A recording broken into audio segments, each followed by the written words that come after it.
Hola guardianes de la cultura, bienvenidos a este nuevo video de este pequeño canal. Lo que voy a relatar a continuación aconteció 200 años después de que la primera Buenos Aires fuera destruida ya por 1536. Si quieren que haga un video contando sobre cómo logró refundarse Buenos Aires y cómo los españoles lograron vencer a los querandíes, no duden en hacérmelo saber por los comentarios. También pueden hacerlo mediante el grupo de WhatsApp del canal, cuyo link de ingreso estaré dejando en la descripción. Pero en fin, lo que les voy a relatar hoy es de una Buenos Aires ya instalada y en plenas vías de desarrollo a convertirse en uno de los puntos fuertes del Imperio Español, porque sus humos fueron bajados de golpe por un pueblo al que consideraban notablemente inferior. Sin más introducción, yo soy el cacique y estoy por relatarles cómo fue que el cacique Bravo dejó en jaque a la ciudad de Buenos Aires.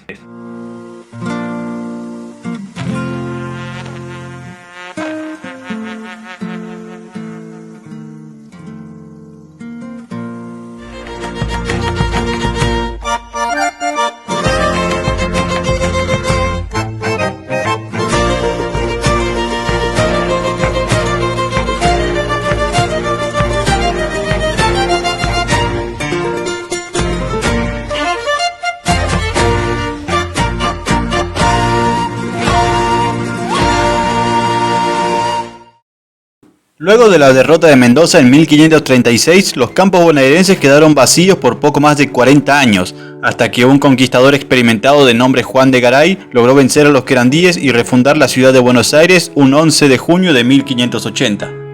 Esta vez la fuerza invasora no era únicamente de españoles, sino que era una fuerza conjunta de españoles y nativos aliados. En esta ocasión, los nativos aliados eran de origen guaraní. A partir de entonces el asentamiento intentó expandirse hacia el sur, con gran dificultad, puesto que los nativos pampeanos, al haber adoptado el caballo, se habían vuelto un rival formidable. Además, estos pueblos eran nómadas, no tenían asentamientos fijos que los españoles pudieran conquistar, por lo que en su avance debían tomarse el tiempo de fundar sus propios asentamientos y traer pobladores de otras partes del imperio para poblarlos. Y los mismos eran constantemente acosados por los pueblos libres del sur.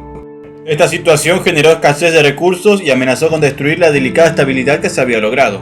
Y al ser uno de los asentamientos más alejados y recónditos, la llegada de productos manufacturados por parte de la corona eran muy escasos. Por esta razón, y luego de que la economía de la ciudad estuviera a punto de colapsar por el ataque de un cacique talujet de nombre Taboba, Juan de Garay decidió cambiar de estrategia, deteniendo el avance militar hacia el sur y buscando mejorar las relaciones con los nativos, invitándolos a iniciar relaciones comerciales. De esta forma se detuvieron las hostilidades entre nativos y españoles, y a la ciudad empezaron a llegar enormes cantidades de productos de origen indígena. Los nativos recibirían principalmente carnes, cueros y plumas, mientras que estos solicitarían a ellos prendas de algodón y herramientas de acero, principalmente cuchillos. El comercio se volvió tan popular que pronto traspasó las fronteras de los talujet y empezó a traer a jinetes de un pueblo de mucho más al sur. Estos eran los Jununacuna o Huenaquén, un pueblo dominante en Pampa y Patagonia, a quienes los mapuches conocían con el nombre de Tehuelche y quienes los españoles empezarían a llamar por el mote de Pampa Serranos. Estos no solo eran hábiles jinetes, sino que habían dominado la técnica de criar ganado, el cual iban arreando de lugar en lugar mientras se desplazaban por su territorio, el cual era amplio y en su máxima extensión abarcaba desde el río Salado hasta el río Chubut.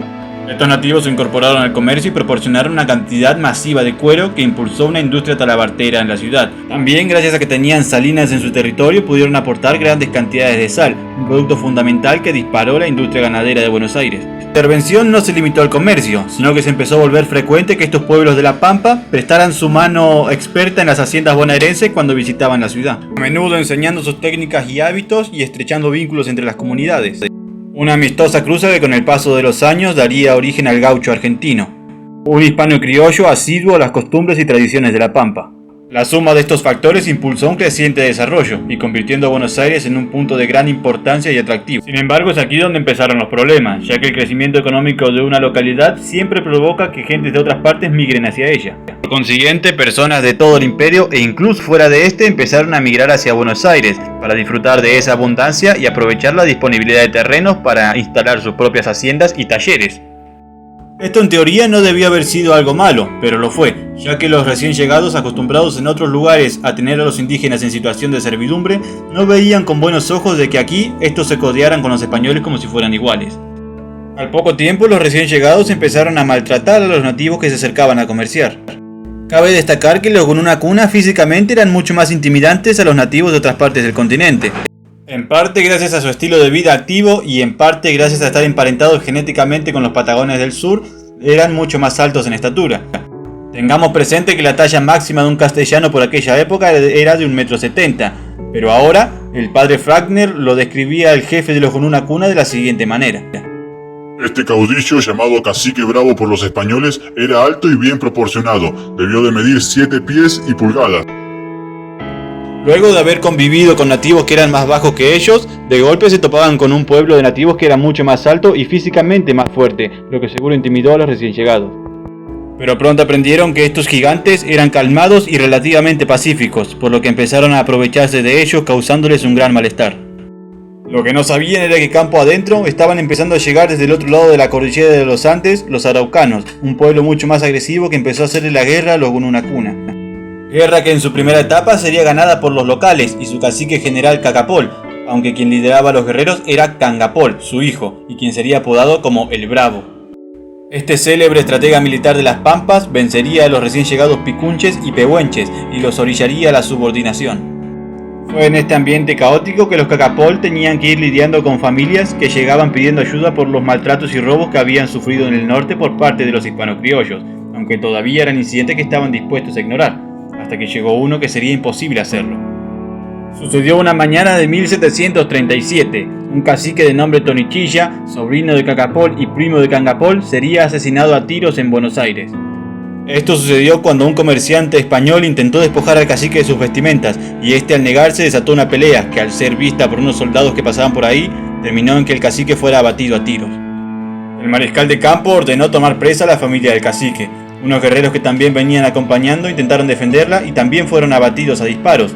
Los sobrevivientes tuvieron que huir y ver con horror desde la distancia cómo los cadáveres de sus compañeros eran desnudados y arrojados sin vida al río para que el agua se los lleve. La noticia llegó rápidamente a Casuati, actual Sierra de la Ventana, desde la cual Cacapol y su hijo Cangapol reinaban sus dominios. Cangapol estaba especialmente enfurecido por la crueldad con la que los españoles habían asesinado a sus amigos y su amado pariente, y por la forma indigna en la que habían tratado sus cuerpos.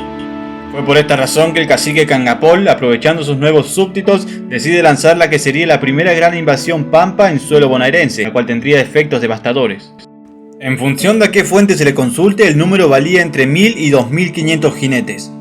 Una gran caballería que invadió el distrito de Magdalena, a 20 kilómetros de la ciudad de Buenos Aires.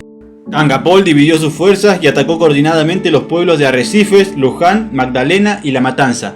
Repartió sus fuerzas de una forma tan efectiva y el ataque fue tan sorpresivo que los pueblos no tuvieron ninguna oportunidad de resistirse. En un día y una noche, los 60 kilómetros de terreno que ocupaban esos 4 pueblos fueron totalmente despoblados, dejando tras de sí las estructuras incendiadas y entre 800 y 1000 hombres muertos. También se llevaron secuestradas a las mujeres y a los niños. Además de llevarse arriando cerca de 20.000 cabezas de ganado, entre vacas, caballos, ovejas y mulas que pertenecían a los hispano-criollos. En contraste, Cangapol perdería a uno solo de sus guerreros, que se separaría del grupo y terminaría trenzándose en una pelea de 1 a 1 contra un gaucho de la zona, y este terminaría asesinándole. Un escrito del padre jesuita Thomas Fafner, que en ese momento se encontraba en la ciudad realizando una tarea de impartir el cristianismo a los nativos, relata los acontecimientos de la siguiente manera. Se divisaron en el horizonte varias columnas de humo negro en donde se suponía había pueblos castellanos. Los fugitivos de la masacre llegaban a la ciudad dando aviso de lo que acontecía, sumiendo a los ciudadanos en la más terrible consternación. Muchos oficiales militares corrían por las calles, habiéndose llenado de gente las iglesias y casas religiosas, donde se refugiaban como si el enemigo estuviera ya a las puertas de la ciudad. Antes de emprender la retirada, Cangapol se acercó solo a la ciudad solo para que los españoles lo vieran reír, y luego se retiró con sus guerreros rumbo al sur llevándose todo el botín de guerra. Según quedó escrito, unos 300 soldados españoles salieron a perseguirlos, pero no se les podían ni acercar. Los caballos de los españoles poco podían hacer contra los caballos pampa, los cuales gracias a la sana crianza que recibían en las tolderías eran mucho más rápidos y fuertes.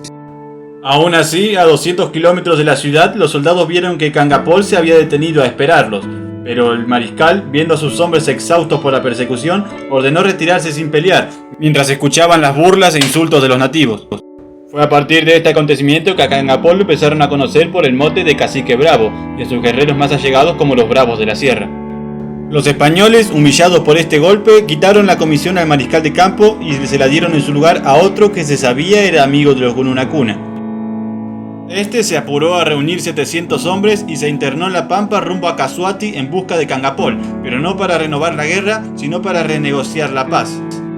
Los acompañaban un padre jesuita documentando todo y una familia de la tribu de los Chechejet ya convertidos al cristianismo que los iban guiando. Llevaban también con ellos a los sobrevivientes de la tribu del cacique Chonitilla, capturados antes del ataque. Al llegar recibieron la espantosa noticia de que Cangapol estaba reuniendo una caballería de más de 4.000 jinetes para arrasar totalmente la ciudad de Buenos Aires. El mariscal comentaría después que si esta fuerza lograba atacar con la misma disciplina y precisión con la que habían atacado antes los pueblos fronterizos, no habría habido santo en el cielo capaz de defender la ciudad de Buenos Aires. Sin embargo, Cangapol, aconsejado por algunos hombres de confianza que conocían al mariscal y lo tenían como amigo, aceptó sentarse a escuchar lo que este tenía para decir. Luego de 1 hora de deliberaciones se acordó la paz. En esta, los españoles se comprometían por segunda vez en su historia colonial a respetar una frontera con un pueblo nativo, en este caso el río Salado. También se resolvió un intercambio equitativo de prisioneros, y la mayoría de los prisioneros españoles restantes serían llevados por sus captores a la ciudad, donde sus familiares pagarían un tributo considerable por su liberación. Sin embargo, ambos bandos aún se guardaban resentimiento, y el trato no se llevó a cabo de la forma más ortodoxa. Por parte de los pampas entregaban a los niños, pero se rehusaban a entregar a las mujeres, argumentando que ya las habían tomado como esposas y por consiguiente no podían ser separadas de ellos. Por su parte, los cristianos, en lugar de entregar las raciones acordadas y pedidas por los nativos, les entregaron vicios como alcohol y tabaco, sustancias que los nativos no conocían y no tratarían mucho en volverse adictos a ellas, generando problemas dentro de su organización. Como parte de los acuerdos, Cangapol recibió nombramientos oficiales por parte de las autoridades españolas, que lo nombrarían cacique general y defensor de la frontera sur. A partir de aquí, el cacique Bravo recibiría mensualmente un salario como oficial del ejército.